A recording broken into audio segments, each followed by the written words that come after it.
الحمد للہ وکفا وسلام علی عبادہ الذین اصطفی اما بعد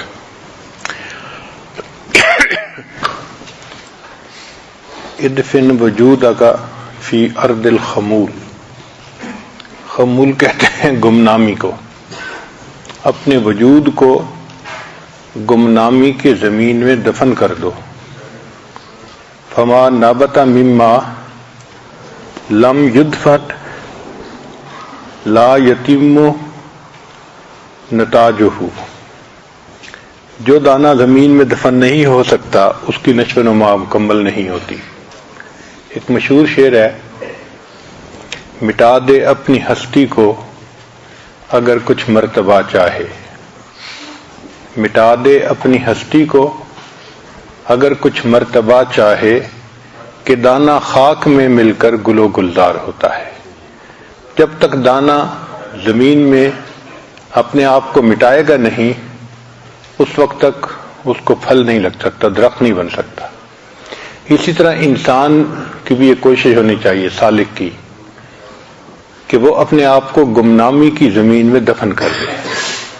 مقصود یہ ہے کہ دل میں شہرت کی تمنا ہونا، میں پہچانا جاؤں، میری تعریف کی جائے، یہ چیز اللہ تعالیٰ کے راستے میں رکاوٹ ہے.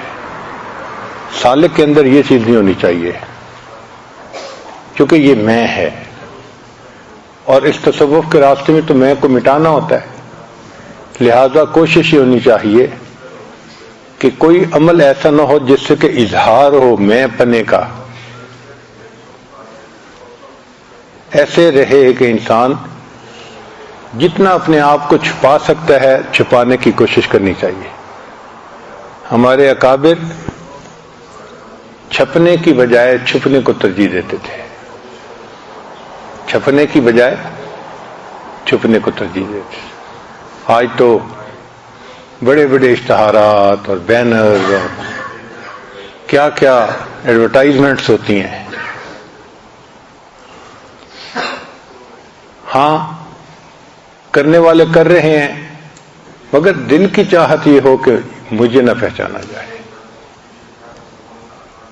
اس کا تعلق یہ نہیں ہے کہ انسان شہر کو چھوڑ کے پہاڑ کی غار میں جا کے پڑ جائے، سب سے رابطہ ہی قطع کر لے، یا سب سے میل جول ختم کر کے گھر ہی میں کمرے میں پڑ جائے. نہیں، ایسا نہیں.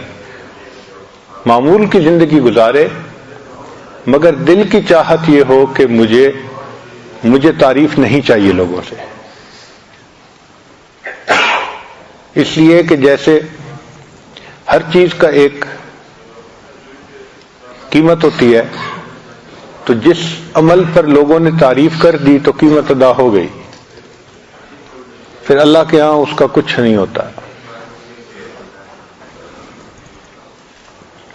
سیدہ صدیقہ رضی اللہ تعالیٰ عنہ کے بارے میں ایک کتاب میں پڑھا کہ وہ فقیر کو جب کچھ دیتی تھیں تو کوشش کرتی تھیں کہ اس نے کون سی دعا دی.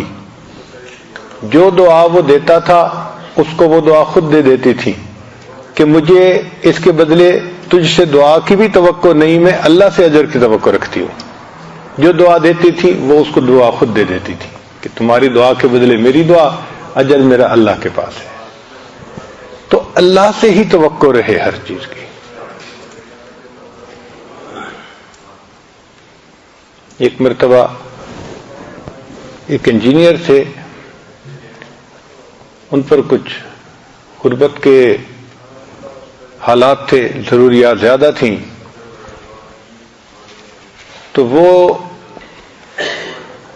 اپنے دفتر میں آئے تو ان کو وہاں پر ایک واچر ملا. وہ کسی سفر پر گئے تھے کمپنی کی طرف سے، تو اس کا TADA کا واچر بنا ہوا تھا. وہ بڑے خوش ہو گئے کہ چلو میری کچھ پیمنٹ بنی ہوئی ہے اکاؤنٹس میں، یہ مل جائے گی تو میری ضرورت پوری ہو جائے گی. اب وہ بڑے خوشی آ کے انہوں نے بتایا، چونکہ پہلے دعاؤں کے لیے وہ کہہ رہے تھے کہ جی ابھی میں نے دعا کروائی ہے اور ابھی ایک واچر مجھے مل گیا ہے تو میری کچھ پیمنٹ بنی ہوئی ہے. لیکن تھوڑی دیر کے بعد آئے تو بہت افسردہ. میں نے پوچھا کیا ہوا؟ کہنے لگے جی کہ میں تو سمجھا کہ ووچر پہ اتنے پیسے بنے ہوئے ہیں مجھے مل جائیں گے. جب اکاؤنٹس برانچ میں گیا تو انہوں نے کہا یہ تو پیڈ آف ہے, یہ تو آلریڈی پے ہو چکا, اب ہمارے پاس اس کا کوئی حساب نہیں ہے. تو جس عمل پر ہم نے لوگوں سے تعریف کی توقع رکھی, آپ سمجھیں کہ اس کے اوپر پیڈ آف کی مہر لگ گئی, قیامت کے دن اس پر کوئی اجر نہیں ملے گا. تم شہرت چاہتے تھے, تمہیں دنیا میں شہرت مل گئی, ختم. تو عمل ہم کریں تو فقط اللہ تعالی کی رضا کے لیے کریں. دنیا کی شہرت, دنیا کی نمائش, دنیا کا نام, یہ مقصود نہیں ہونا چاہیے. انسان کا نفس اس کا سب سے بڑا دشمن ہے, اور نفس کی یہ چاہت ہوتی ہے کہ میری تعریفیں ہوں, اس کو تعریفیں اچھی لگتی ہیں. فرمایا کل, تو میں کہتا ہوں, الخمول هو اسقاط المنزلۃ عند الناس وکتمان سر الولایا, یعنی لوگوں کی نظر میں بندہ ایک عام بندہ ہو, مگر اللہ کی نظر میں وہ خاص بندہ بن جائے. اس لیے ہمارے اکابر اپنے اعمال کو چھپاتے تھے, پتہ بھی نہیں چلنے دیتے تھے. یہاں تک کہ بیوی کے ساتھ ایک تکیے پہ سو رہے ہوتے تھے, اور ان کی آنکھوں سے آنسو جاری ہوتے تھے, اور بیوی کو پتہ نہیں چلتا تھا کہ یہ رو بھی رہے ہیں یہ نہیں رو رہے.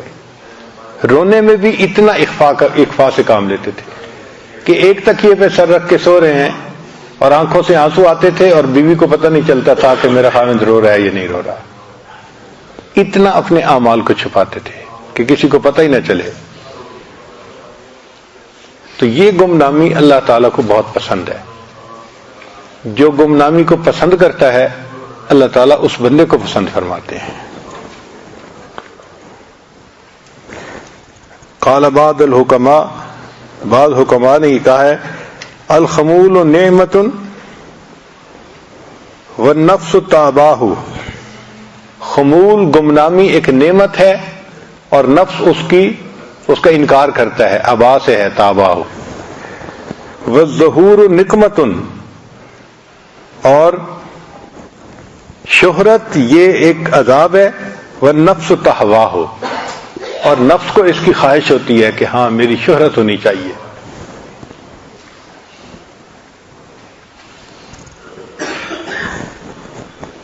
حضرت اقدس مولانا قاسم نانوتوی رحمۃ اللہ علیہ کا ایک مشہور واقعہ ہے کہ اس زمانے میں ایک علاقے میں مختلف مذاہب کے لوگ اکٹھے ہوتے تھے اور اپنے اپنے مذہب کی صداقت پر تقاریر کرتے تھے. اس کا نام تھا میلہ خدا شناسی. تو جب وہ ہوا تو جو مقامی لوگ تھے انہوں نے سوچا کہ بھئی کون ہو جو اسلام کا وکیل بنے, جس کے علم میں اتنی پختگی ہو کہ اسلام کی حقانیت کو اس طرح وہ کھولے کہ لوگوں کے دل اس کو تسلیم کر لیں. تو نظر حضرت نانوتوی رحمۃ اللہ پر پڑی. وہ حاضر خدمت ہوئے اور عرض کیا کہ حضرت آپ وہاں تشریف لے آئیے. حضرت نے وعدہ فرما لیا کہ ٹھیک ہے میں فلاں تاریخ کو ریل کے ذریعے پہنچ جاؤں گا. اب جو مقامی لوگ تھے انہوں نے حضرت کی استقبال کے لیے تیاریاں شروع کی کہ حضرت نے آنا ہے, چونکہ طے تھا کہ فلاں دن ٹرین کے ذریعے سے آنا ہے. حضرت پروگرام کے مطابق ٹرین پر بیٹھ گئے. ابھی راستے میں تھے کہ اچانک ذہن میں خیال آیا کہ میں نے تو بتایا ہوا ہے کہ میں فلاں دن ٹرین پہ آ جاؤں گا, تو ایسا نہ ہو کہ لوگ استقبال کے لیے اسٹیشن پر آ جائیں اور میں تو استقبال کے قابل نہیں ہوں, میں تو استقبال کے قابل نہیں ہوں, اس لیے مجھے نہیں جانا. تو اب کیا کروں؟ تو سوچا کہ ایسے کرتے ہیں کہ ایک اسٹیشن پہلے منزل سے میں ٹرین سے اتر جاؤں گا اور یہ سفر میں پیدل طے کر لوں گا. یہ 10-12 کلومیٹر کا سفر ہے, تو ٹرین سے نہیں جاؤں گا تاکہ وہ استقبال نہ کرے. چنانچہ حضرت ایک اسٹیشن پہلے نیچے اتر گئے اور پیدل چلنا شروع کر دیا. اللہ کی شان کے راستے میں ایک نہر تھی, تو وہ جب عبور کی تو پاجامہ باندھا ہوا تھا تو وہ گیلا ہو گیا. تو حضرت کے پاس یہ جو رومال ہے اس کی جگہ ایک لنگی ہوتی تھی, چادر ہوتی تھی.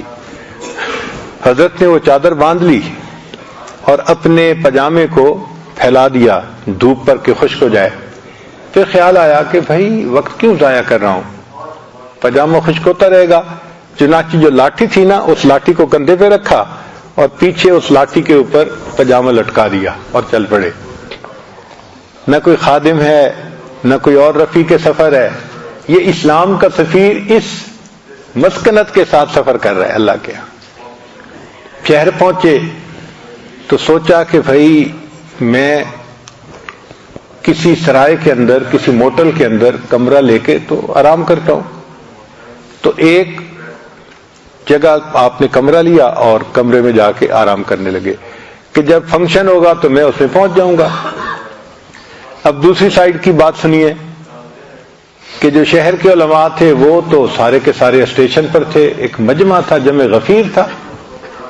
ٹرین آ گئی، لوگ انتظار میں تھے کہ حضرت آئیں گے تو ہم ہار پہنائیں گے، استقبال کریں گے گرمجوشی کے ساتھ. ساری ٹرین کے لوگ آئے اور گھروں کو چلے گئے اور حضرت نظر نہیں آئے. تو لوگوں کو بڑی پریشانی ہوئی کہ بھئی مہمان کہاں جو آنے تھے. جو ان کے بڑے عالم تھے انہوں نے کہا کہ بھئی ہو سکتا ہے کوئی وجہ بنی ہو کہ ٹرین مس ہو گئی ہو، تو ممکن ہے کہ کسی اور ذریعے سے سفر کر کے پہنچ جائیں. تو آپ پتہ کرو جب بھی وہ آئیں گے تو آخر کسی ہوٹل میں آرام تو کریں گے نا. تو شہر میں جتنی سرائے تھیں اس قسم کی جگہیں وہ سب سے پتہ کیا گیا تو کہیں بھی نام نہیں لکھا ہوا تھا. جب ہر طرف سے نا امیدی ہو گئی تو وہ کہنے لگے اچھا میں خود جا کے پتہ کرتا ہوں. تو وہ گئے اور جا کے جو لوگ آئے ہوئے تھے اور کمرے بک کروائے تھے ان کے نام چیک کیے تو ایک جگہ پر ایک نام لکھا ہوا تھا شمس الحسن، خورشید حسن. حضرت کا ایک تو نام تھا نا جو معروف تھا قاسم نانوتوی، ایک تاریخی اعتبار سے نام تھا جو اتنا معروف نہیں تھا، لوگوں کو پتہ نہیں تھا. حضرت نے اس غیر معروف نام سے اپنے کمرے کی بکنگ کروائی ہوئی تھی. جب انہوں نے خورشید حسن کا نام دیکھا تو ان کو کچھ شک پڑا کہ کہیں یہ نہ ہو. تو انہوں نے ہوٹل والے سے پوچھا کہ بھئی یہ کون؟ انہوں نے کہا کہ یہ کوئی عالم نظر آتے ہیں اور انہوں نے کمرہ بک کروایا اور آرام کر رہے ہیں. انہوں نے پوچھا کہ شخصیت کیسی ہے؟ اللہ کی شان کہ حضرت مولانا قاسم نانوتوی رحمۃ اللہ علیہ بسطتاً فی العلم تو تھے لیکن بسطتاً فی الجسم نہیں تھے. ان کی جو شخصیت تھی نا وہ بہت ہی پتلے دبلے سے تھے، دیکھنے میں بہت ہی اختصر یختصر اختصارا فهو مختصر. آج کل تو ماشاءاللہ مطلب ہے عالم کو دیکھ کے نظر آتا ہے کہ کوئی بڑا بھاری عالم آ رہا ہے. تو ایک ہوتا ہے متن اور ایک ہوتی ہے اس کی شرح. آج کل تو متن کے ساتھ دونوں طرف شروعات ہوتی ہیں.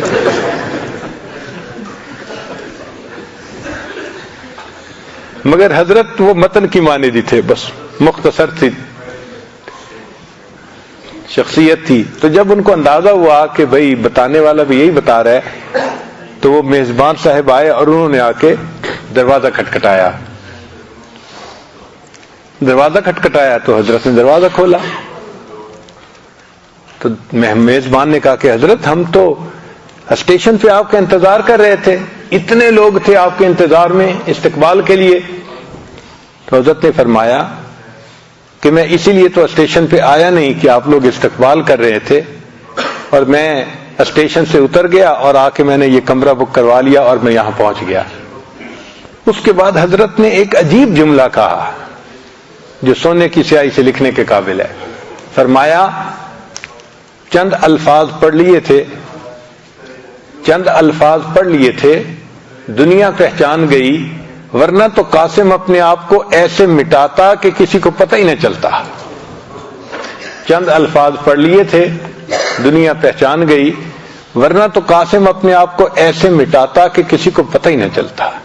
یہ دل کی کیفیت ہونی چاہیے کہ میں اپنے آپ کو اتنا مٹاؤں کہ کسی کو پتہ ہی نہ چلے میرا. یہ چیز مطلوب ہے. اور یہ چیز آج بہت کامیاب ہے. ہر بندہ چاہتا ہے کہ میری یہ بات بھی لوگوں کو بتائی جائے، یہ بھی بتائی جائے. اور عجیب دیکھیں کہ ٹھیک ہے اللہ والے اگر کوئی بات کریں اور اپنے حالات بیان کریں وہ تو سمجھ میں آتی ہے. تحدیث نعمت کا نام لے کے اپنے خواب بھی بیان ہو رہے ہیں، حالات بھی بیان ہو رہے ہیں، اور عارفونی یہ اصل میں میسج دیا جا رہا ہے کہ مجھے پہچانو میں کون ہوں. تو جو گمنام ہونے والے ہوتے ہیں ان کی زبان پہ ان کی تعریف کبھی نہیں آتی، اس لیے کہ ہم تو تعریف کے قابل ہیں ہی نہیں. حضرت خواجہ بہاؤالدین نقشبند بخاری رحمۃ اللہ سے کسی نے پوچھا کہ حضرت کوئی اپنی کرامت بیان کیجئے. فرمانے لگے میری کرامت اس سے بڑھ کر کیا ہوگی کہ اتنے گناہوں کے باوجود اللہ نے مجھے سلامت رکھا ہوا ہے. اس سے بڑی کرامت اور کیا ہو سکتی ہے کہ اتنے گناہوں کے باوجود ابھی میں سلامت زمین پہ پھر رہا ہوں، ورنہ میں تو زمین کے اندر چلے جانے کے قابل تھا. اکابر کے دل کی کیفیت یہ ہوتی تھی، وہ اپنے آپ کو بالکل بے حقیقت سمجھتے تھے اور سمجھتے تھے کہ ہماری تو کوئی قیمت نہیں ہے. اور واقعی ہے ایسا ہی کہ حقیقت کو دیکھیں تو ہماری کیا حیثیت ہے. یہ اللہ کی رحمت ہے. دنیا میں جو ہم عزتوں کی زندگی جی رہے ہیں نا، یہ اللہ تعالیٰ کی صفت ستاری کا صدقہ ہے. اس کی صفت ستاری کے صدقے ہم عزتوں کی زندگی جی رہے ہیں، ورنہ تو ہم عزتوں سے جینے کے قابل ہی نہیں تھے. تو اپنے آپ کو مٹانے کا دل کے اندر ایک شوق ہونا، چھپانے کا دل کے اندر ایک شوق ہونا، دوسرے کو اپنے اعمال کا پتہ بھی نہ چلنے دینا، اجر کی توقع صرف اللہ رب العزت کی ذات سے ہونا، یہ اس کو گمنامی کہتے ہیں اور یہ اللہ تعالیٰ کو بہت پسند ہے. قال بعض العارفین کلما دفنت نفسک اردن اردن سما قلبک سماء سماء، کہ جتنا جتنا تو اپنے نفس کو زمین میں دفن کرتا چلا جائے گا اتنا ہی تیری قدر اللہ کے ہاں آسمان پہ بلند سے بلند تر ہوتی جائے گی. اس لیے فرمایا کہ کچھ ایسے بھی بندے ہیں، ان من امتی من لو اتا باب احدکم فسألہ دینارا لم یعطہ ایاہ، کہ اگر وہ کسی کے دروازے پر آئیں اور 1 دینار کا سوال کریں تو وہ ان کو دروازے سے خالی لوٹا دے، دھکا دے دے کہ جاؤ یہاں سے. لیکن اللہ کے ہاں ان کا ایسا مقام ہوتا ہے، لو اقسم علی اللہ لابرہ، اللہ پر قسم اٹھا کر کوئی بات کر دیں اللہ ان کی قسم کو پورا کر دے. تو اللہ کے ہاں اتنا مقام ہوتا ہے، مگر ظاہر میں وہ بندے گمنام نظر آتے ہیں. حتیٰ کہ اگر چلے جائیں تو کسی کو پتہ نہیں چلتا، اور کسی جگہ آ جائیں تو کسی کو آنے کا پتہ نہیں چلتا. یہ لوگ ہیں جو اللہ کو زیادہ پسند ہوتے ہیں اور پیارے ہوتے ہیں. صحابہ رضی اللہ تعالیٰ عنہ کی زندگیوں کو دیکھو، وہ اپنے اعمال کو چھپاتے تھے. حتیٰ کہ اگر ان کو کوئی سامان دینا ہوتا تھا کسی بھائی کو تو رات کو وہ اس کی گٹھری باندھ کے اس پر لکھ دیتے تھے کہ یہ آپ کے لیے ہے، اس کو استعمال کر لیں، اور رات کے وقت اس کے دروازے کے اندر وہ گٹھری ڈال دیتے تھے تاکہ وہ صبح اٹھے گا تو اسے پتہ چل جائے گا کہ کوئی رکھ گیا ہے. اب کون رکھ گیا ہے اس کا پتہ ہی نہیں چلتا تھا. امام زین العابدین رحمۃ اللہ علیہ کی جب وفات ہوئی تو جو غسل دینے والا تھا اس نے دیکھا کہ ان کے کندھے کے اوپر نا ایک ایسے کالا نشان بنا ہوا تھا. ویسے دیکھنے میں بہت سفید رنگ تھا اور بہت خوبصورت شخصیت تھی. اب اتنے نرم و نازک خوبصورت بدن کے اوپر ایک کالا نشان بنا ہوا عجیب سا لگا. تو انہوں نے گھر والوں سے پوچھوایا، انہوں نے کہا جی ہمیں بھی نہیں پتا کہ یہ نشان کیوں ہے. جب ان کو دفن کر دیا گیا تو 1 ہفتے کے بعد جو علاقے میں بیمار تھے یا ہینڈی کیپ تھے یا بوڑھے تھے ان کے گھروں میں آواز آئی، وہ کہاں گیا جو رات کے اندھیرے میں ہمارے گھروں میں پانی پہنچایا کیا کرتا تھا. تب رات کھلا کہ رات کے اندھیرے میں مشک بھر کے اپنے کندھے پہ رکھتے تھے اور ایسے لوگوں کے گھروں میں جا کے پانی پہنچاتے تھے اور ان لوگوں کو پتہ ہی نہیں تھا کہ پہنچانے والا کون ہے. تو اس طرح وہ اپنے اعمال کو چھپاتے تھے کہ زندگی میں پتہ ہی نہیں چلتا تھا کہ یہ کام کرنے والا کون ہے. عبداللہ ابن مبارک رحمۃ اللہ علیہ ایک محدث ہیں، امام اعظم ابو حنیفہ رحمۃ اللہ کے شاگرد ہیں، اور ان کے بارے میں جو جرح و تعدیل کی کتب ہیں ان میں بڑے خوبصورت الفاظ بیان کیے گئے ہیں، بلکہ بعض الفاظ تو ایسے ہیں کہ جو امام بخاری رحمۃ اللہ کے بھی استعمال نہیں ہوئے، ان کے لیے استعمال کیے گئے ہیں. وہ اتنے مقبول محدث ہیں اور امام اعظم رحمۃ اللہ کے شاگرد تھے، سفر کافی کرتے تھے. ان کے بارے میں ان کے ایک کلاس فیلو تھے، ان کے یہ کمنٹس ہیں کہ میں نے عبداللہ ابن مبارک کی زندگی کو کئی سال قریب سے دیکھا. میں نے عبداللہ ابن مبارک کی زندگی کو کئی سال قریب سے دیکھا تو میں اس نتیجے پر پہنچا کہ عبداللہ ابن مبارک رحمۃ اللہ علیہ اور صحابہ کرام رضی اللہ عنہم کے درمیان صرف ایک فرق تھا کہ صحابہ کو نبی علیہ السلام کے دیدار کا شرف حاصل تھا اور عبداللہ ابن مبارک کو یہ شرف حاصل نہیں تھا. اس کے علاوہ ان کی اور ان کی زندگیوں میں مجھے کوئی فرق نظر نہیں آتا تھا. اب ایسی زندگی ہو کہ ان کے ساتھی کہیں کہ اتنے سال قریب سے دیکھنے کے بعد میں اس نتیجے پر پہنچا ہوں کہ ان کی زندگی اور صحابہ کی زندگیوں میں کوئی فرق نہیں تھا. تو آپ اپنے گھر سے جب جاتے تھے سفر پر تو راستے میں ایک شہر تھا، وہاں ایک موٹل کے اندر قیام فرماتے تھے. ایک نوجوان لڑکا تھا خدمت پہ جو خدمت کرتا تھا، تو حضرت کو اچھا لگتا تھا نوجوان. ایک دفعہ گئے تو پتہ چلا کہ جی وہ نوجوان نہیں ہے. پوچھا کہاں ہے؟ لوگوں نے کہا جی اس نے کسی سے ادھار پیسے لیے تھے اور اپنی ڈیڈ لائن پہ وہ ادا نہیں کر سکا. اس بندے نے پولیس کو رپورٹ کر دی تو پولیس نے پکڑ کے ان کو جیل میں بند کر دیا کہ جب تک یہ پیسے ادا نہیں ہوں گے ہم تمہیں نہیں چھوڑیں گے. تو وہ تو جیل میں ہے. حضرت کو پتہ چلا تو حضرت کوتوال کے پاس گئے، کوتوال شہر کے پاس، کہ آپ کے پاس یہ نوجوان ہے، آپ نے اسے جیل میں بند کیا ہے، اب یہ کیسے نکل سکتا ہے؟ اس نے کہا جی یا وہ پیسے ادا کرے یا اس کی طرف سے کوئی اور ادا کر دے. مقصد تو یہ ہے کہ جس کا قرض تھا اس کو پیسے ملنے چاہیے. تو حضرت نے فرمایا کہ میں پیسے ادا کر دیتا ہوں ایک شرط کے اوپر. اس نے کہا کون سی شرط؟ کہ آپ نے میرا نام نہیں بتانا کسی کو کس نے ادا کیے. اس نے کہا مجھے اس سے کیا غرض ہے، حقدار کو پیسے ملنے چاہیے. چنانچہ انہوں نے جتنا قرضہ تھا وہ ادا کر دیا اور وہاں سے چلے گئے. جب پیسے ادا ہو گئے تو کوتوال نے پولیس والے کو بھیجا کہ جاؤ ان کو رہا کر دو. اس نوجوان کو پولیس والے نے بتایا کہ جی کسی بندے نے آپ کا قرضہ ادا کر دیا، آپ کو رہا کیا جاتا ہے. وہ بڑا خوش بھی ہوا اور حیران بھی ہوا.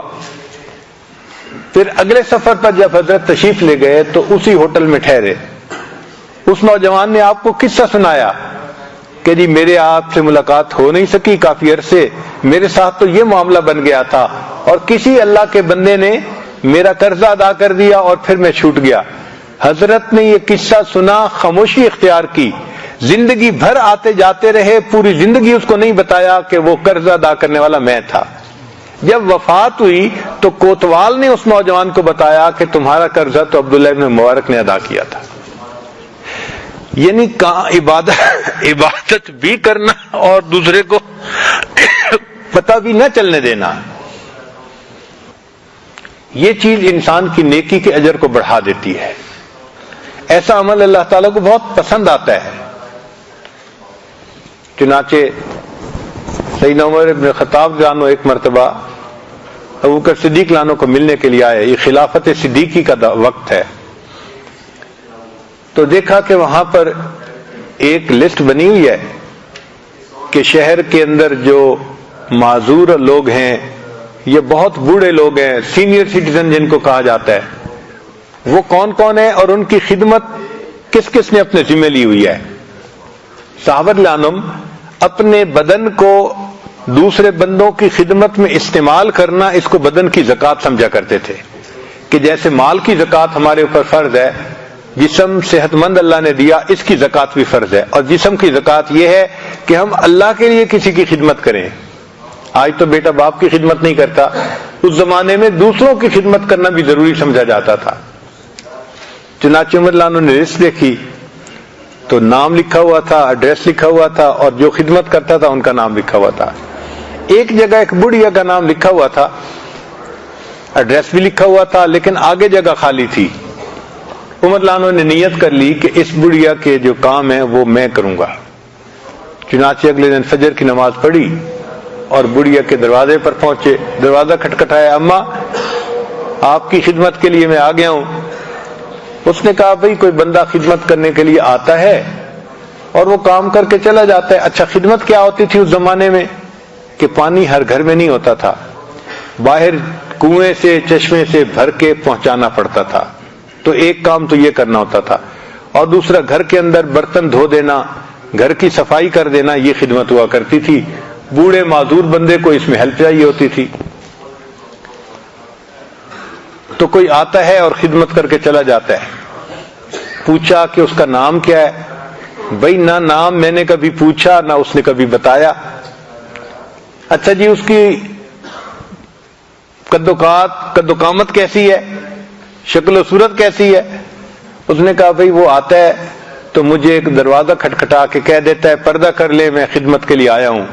میں کمرے میں چلی جاتی ہوں، جب وہ سارے کام کر لیتا ہے تو دروازہ کھٹکھٹا کے کہتا ہے میں جا رہا ہوں، پردہ ختم ہو گیا۔ میں نے آج تک اس کی شکل ہی نہیں دیکھی۔ تو عمر رضی اللہ عنہ بڑے حیران ہوئے، یہ کون آدمی ہے کہ جو خدمت بھی کر رہا ہے اور اس کے نہ نام کا پتہ نہ اس بندے کے شکل و صورت کا پتہ۔ اگلے دن تہجد پڑھ کے پہنچ گئے خدمت کے لیے۔ بڑھیا نے بتایا کہ جی وہ بندہ آیا تھا اور خدمت کر کے چلا گیا، وہ بھی عمر بن الخطاب تھے۔ کہنے لگے بہت اچھا۔ اگلے دن عشاء کی نماز پڑھی اور پڑھ کے اس بڑھیا کے گھر کے دروازے کے قریب ایک جگہ چھپ کر بیٹھ گئے کہ آخر رات میں کسی وقت وہ بندہ آئے گا نا تو میں دیکھتا ہوں کون ہے۔ کہتے ہیں کہ جب رات بہت گہری ہو گئی اور لوگ سب نیند کی آغوش میں چلے گئے، اس وقت میں نے دیکھا کہ ایک بندہ وہ آہستہ آہستہ چلتا چلتا اس بڑھیا کے دروازے کے قریب آیا۔ تو میں کھڑا ہوا، میں نے پوچھا من انت، آپ کون ہیں؟ تو جواب میں ابو بکر صدیق لانو کی آواز آئی، میں ابو بکر ہوں۔ تو میں حیران کہ ابو بکر صدیق لانو جوتے نہیں پہنے ہوئے تھے۔ میں نے کہا امیر المومنین آپ کے پاس جوتے تھے نہیں یا آپ جوتے گھر اتار کے آئے؟ تو ابو بکر صدیق لانو نے فرمایا کہ عمر یہ لوگوں کے آرام کا وقت ہے، میں نے گھر میں جوتے اتار دیے کہ میرے جوتوں کی آہٹ سے کسی سونے والے کی نیند میں خلل نہ آ جائے۔ اتنا چھپ کے خدمت کرتے تھے کہ دوسرے کو پتہ ہی نہیں چلتا تھا۔ تو ہمارے اندر بھی اللہ یہ صفت پیدا فرما دے کہ ہم اپنے ہر کام کا اجر اللہ سے چاہیں، مخلوق سے تعریفیں نہیں چاہیے ہمیں۔ چنانچہ ایک دعا ہے، اللہم اجعلنی عندک من ارفع خلقک، اے اللہ آپ کے نزدیک مجھے مخلوق میں بلند مقام والا بنا دیجئے، واجعلنی فی نفسی من اوضع خلقک، اور میرے اپنے نفس کے نظر میں مجھے سب سے زیادہ کم تر بندہ بنا دیجئے، وجعلنی عند الناس من اوسط خلقک، اور لوگوں کی نظر میں مجھے اوسط درجے کا بنا دیجئے۔ قرآن مجید میں اللہ تعالیٰ اپنے نیک بندوں کے چلنے کے بارے میں فرماتے ہیں وَعِبَادُ الرَّحْمَنِ الَّذِينَ يَمْشُونَ عَلَى الْأَرْضِ هَوْنًا، یعنی یہ لوگ ہیں جو چلتے بھی ہیں تو بہت عاجزی اور انکساری کے ساتھ چلتے ہیں۔ چنانچہ مشائخ کے حالات میں ایک عجیب واقعہ لکھا ہوا ہے کہ کوئی 5-6 حضرات تھے اور وہ سفر کر رہے تھے، تو ایک آگے تھے تھوڑا، ایک دوسرے پیچھے تھے، ایک اس سے پیچھے تھے، 4-5 حضرات اس طرح آگے پیچھے سفر کر رہے تھے۔ ایک آدمی راستے میں بیٹھا ہوا تھا، اس نے پہلے بندے کو آتے ہوئے دیکھا تو اس نے چہرے مورے سے اندازہ لگایا یہ کوئی نیک بندہ ہے، اللہ کا مقبول بندہ ہے، تو کیوں نہ میں اس سے دعا کروا لوں۔ تو وہ آیا، اس نے سلام کیا، جی آپ میرے لیے دعا کر دیں. انہوں نے کہا بھئی بات یہ ہے کہ آپ مجھے کیوں دعا کے لیے کہہ رہے ہیں؟ اس نے کہا جی آپ مجھے بزرگ نظر آتے ہیں. کہنے لگے وہ جو بزرگ ہیں نا وہ تو میرے پیچھے آ رہے ہیں, بزرگ تو میرے پیچھے آ رہے ہیں. اس نے کہا اچھا اگر آپ کے پیچھے آ رہے ہیں تو ان سے دعا کروا لوں گا. یہ چلے گئے. پھر دوسرے آئے, اس سے بھی اس نے دعا کے لیے کہا کہ جی آپ بزرگ ہیں آپ میرے لیے دعا کر دیں. ان کا بات یہ ہے کہ بزرگ تو میرے پیچھے آ رہے ہیں. اب وہ تیسرے بندے آئے, جی آپ میرے لیے دعا کریں آپ بزرگ نظر آتے ہیں. بھائی بزرگ تو میرے پیچھے نہ آ رہے ہیں. اب وہ آخری تھے, چنانچہ جب وہ آئے تو اس نے کہا جی آپ تو بڑے بزرگ ہیں تو آپ میرے لیے دعا کر دیں. اس نے کہا اللہ کے بندے بزرگ تو وہ تھے جو آگے چلے گئے.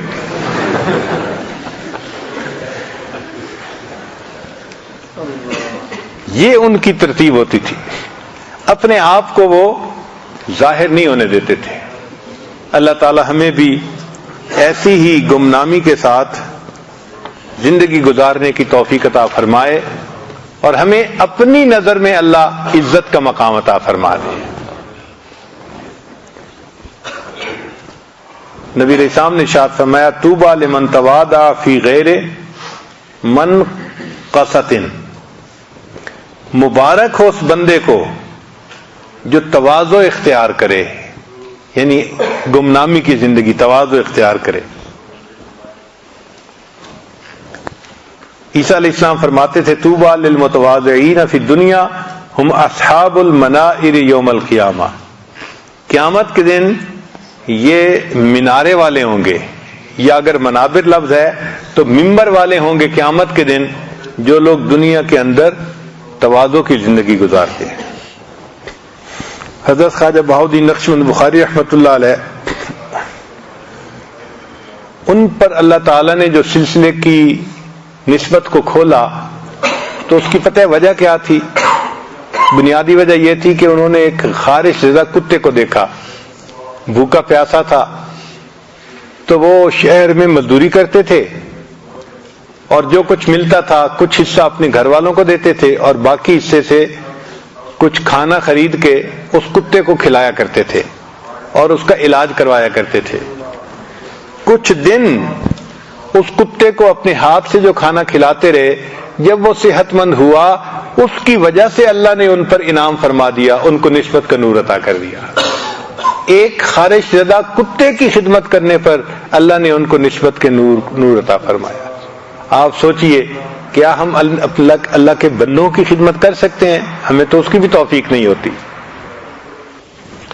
چنانچہ فوائد الفؤاد میں یہ بات لکھی ہے کہ ایک مرتبہ حضرت خواجہ نظام الدین رحمۃ اللہ علیہ سے کسی نے پوچھا حضرت عجیب بات ہے کہ کچھ لوگ زندگی میں بڑے مشہور ہوتے ہیں, بڑی تعریفیں ہوتی ہیں, لیکن جیسے ہی وہ فوت ہوتے ہیں ان کا نام ہی مٹ جاتا ہے, کوئی نام لینے والا ہی نہیں ہوتا. اور کچھ لوگ زندگی میں ان کی کوئی مشہوری نہیں ہوتی, لیکن جیسے مرتے ہیں ہر شخص کی زبان پہ ان کے تذکرے شروع ہو جاتے ہیں. یہ کیا معاملہ ہے؟ تو حضرت نے جواب میں فرمایا کہ جو بندہ دنیا میں ایسی زندگی گزارے کہ اس کا دل چاہے کہ میں اپنے آپ کو مٹا دوں, یہ بندہ جیسے ہی مرے گا اللہ اس کے نام کو دنیا کے لوگوں والوں کے دلوں میں بٹھا دیں گے. اور جس کا دل چاہے گا کہ مجھے پہچانا جائے, جتنی بھی دنیا میں یہ شہرت پالے گا, جیسے ہی مرے گا اللہ لوگوں کے دلوں سے اس کا نام ہی بھلا دیں گے, کوئی یاد ہی نہیں کرے گا اس کو. تو مٹنے میں عزت ہے. اللہ تعالی ہمیں اپنے نفس کو مٹانے کی توفیق عطا فرمائے. وآخر دعوانا ان الحمد للہ رب العالمین. کچھ دیر کے لیے مراقبہ کر لیجیے.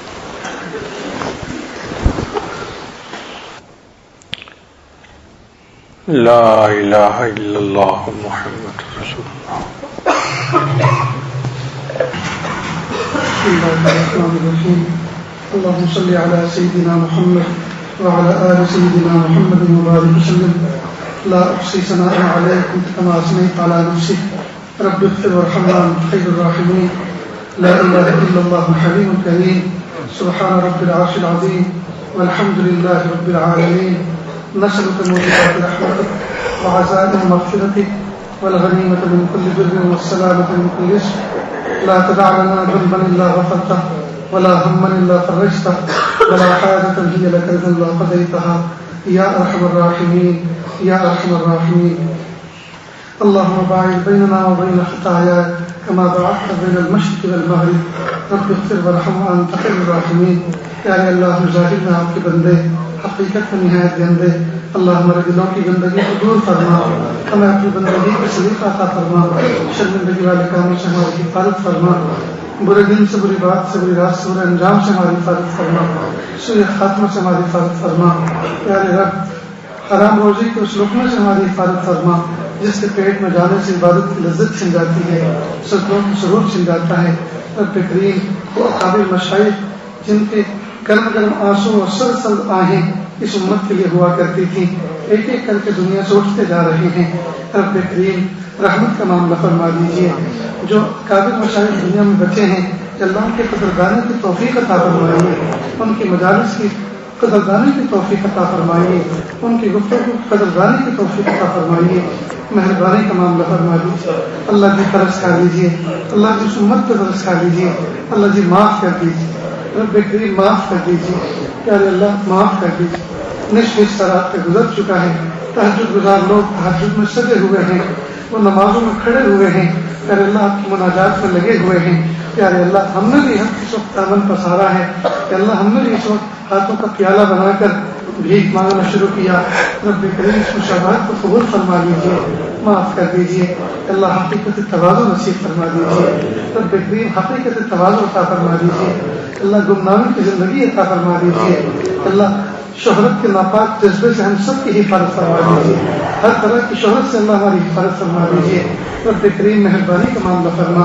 پیارے اللہ کتنی پیاری تعلیمات ہمیں جو دی جا رہی ہیں رب کریم ان کو ہماری زندگی کا جز بنا دیجیے. اللہ ہماری فہم کا جز بنا دیجیے. اللہ ہماری تعلیم کا جز بنا دیجیے. اللہ اس پر عمل کرنا آسان فرما دیجیے. رب کریم قبول فرما لیجیے، قبول فرما لیجیے. اللہ قابلیت و قبولیت کا فرما دیجیے، مقبولیت و محبوبیت کا فرما دیجیے، مطلوبیت و مردودیت سے حفاظت فرما دیجیے.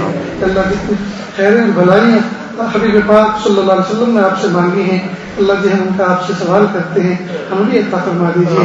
اور جتنے شرور و فتن سے محبوب نے آپ سے پناہ مانگی ہے اللہ ہمیں بھی ان سے بچنے کی ضرورت ہے. رب کریم ہم تمام کو عافیت کے ساتھ بچا دیجیے. پیارے اللہ جو مانگا عطا فرما، جو مانگنے سے نہیں عطا فرما. وصلی اللہ تعالی علی خیر خلقہ محمد و آلہ و اصحابہ اجمعین برحمتک یا ارحم الراحمین.